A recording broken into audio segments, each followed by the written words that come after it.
નમસ્કાર, આઝાદ મીડિયા લાઈવમાં આપનું સ્વાગત છે। રાજકોટના માલવ્યા પોલીસ સ્ટેશનમાં પૂછપરછ માટે લઈ જવાયેલા એક દલિત યુવકનું હોસ્પિટલમાં સારવાર દરમિયાન મોત નીપજ્યું છે।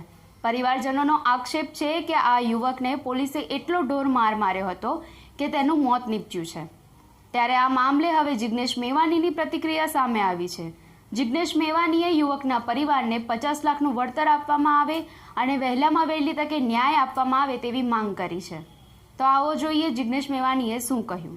ગઈકાલે રાજકોટની કોઈ મેટરમાં ગુનો દાખલ કર્યા વગર દલિત સમાજના એક વ્યક્તિની રાજકોટ શહેરના માલવ્યનગર પોલીસ સ્ટેશન દ્વારા ધરપકડ કરવામાં આવી।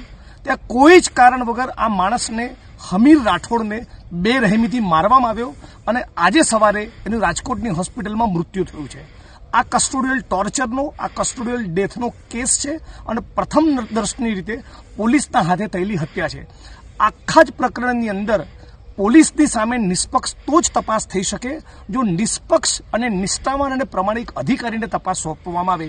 એટલે આ મીડિયાના માધ્યમથી રાજ્યની સરકારને અને પોલીસને અપીલ કરું છું કે રાજકોટ સીઆરપીએફમાં આઈપીએસ અધિકારી સુધા પાંડેને તપાસ સોંપવામાં આવે અને સમગ્ર રાજકોટ શહેરના દલિત સમાજના વડીલોને અપીલ કરું છું કે જ્યાં સુધી આઈપીએસ સુધા પાંડેને તપાસ સોંપવામાં આવે નહીં ત્યાં સુધી મૃતદેહનો સ્વીકાર કરશો નહીં।